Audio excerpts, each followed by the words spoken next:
Hello বন্ধুরা, তোমরা সকলে কেমন আছো? আশা করি সবাই ভালো আছো। চলো বন্ধুরা, দেখা যাক তোমাদের দিদিভাই আজকে কি রান্না করলো।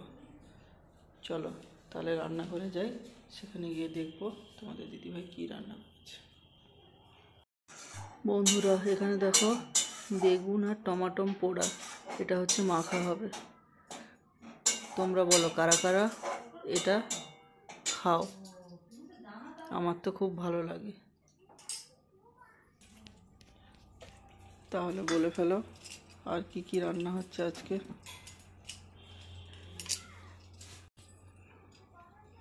এটা কি হচ্ছে? এটা চালতার চাটনি। কি দিয়ে? এটা হচ্ছে কুমড়োর দানা দিয়ে, মানে চার মগজ বাটা দিয়ে হচ্ছে। কুমড়োর বীজ? হ্যাঁ। আর এটা ডাল হচ্ছে, ডাল সিদ্ধ হয়ে গেছে, ডাল এখন খাবো। এটা কিন্তু বন্ধুরা মুগের ডাল হচ্ছে। আর কি হচ্ছে? আর নিচে ঝিঙে আলুর তরকারি, বড়ি ভাজা। এটা দেখো সেই গয়না বড়ি, পূর্ব মেদিনীপুরের বিখ্যাত গয়না বড়ি।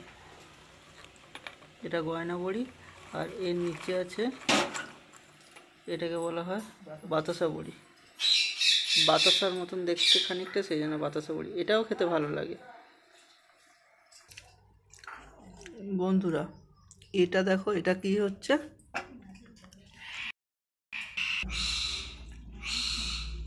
এটা হচ্ছে ঝিঙে আলুর তরকারি, ঝিঙে আলু পোস্ত হয় এটা। ঝিঙে আলু আর জিরে বাটা দিয়ে। মেনুটা বলে। এটাকে পাঁচফোড়ন দিয়ে, পাঁচফোড়ন দিয়ে, পাঁচফোড়ন, শুকনো লঙ্কা ফোড়ন দিয়ে, তার মধ্যে ঝিঙে আলুগুলোকে দিয়ে ভালো করে কষিয়ে জল বেরিয়ে গেলে, জলটা যখন মরে যাবে তারপরে জিরে বাটাটা দিয়ে ভালো করে কষিয়ে আবার একটুখানি হালকা 1 কাপ জল দিয়ে ঢাকা দিয়ে দিতে হবে, সিদ্ধ হয়ে যাবে। দিলে তারপরে একটু গরম মশলা গুঁড়ো আর একটু সামান্য সরষের তেল দিয়ে নামিয়ে দেবো, নেড়ে দেবো।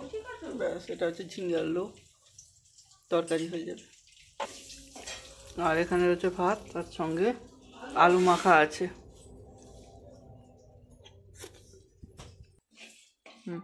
তো দেখো বন্ধুরা, এই লঙ্কাটা আমি ভেজে রাখছি। এই লঙ্কা ভাজা দিয়ে আলু মালা খেতে কার কার ভালো লাগে বলো কিন্তু। আমার তো খুব ভালো লাগে, কিন্তু একটু গ্যাস হয়ে যেতে পারে। ডাল ছাড়বো।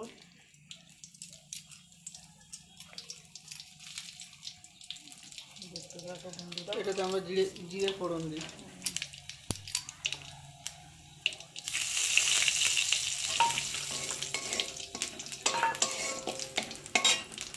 একটু হিং ফোড়ন দেওয়া হয়ে গেল। তারপর দেখো বন্ধুরা, ছোকা হয়ে গেল, মানে ডাল কম। ঠিক আছে বন্ধুরা, এরকম দেখতে থাকো। Tata, bye bye.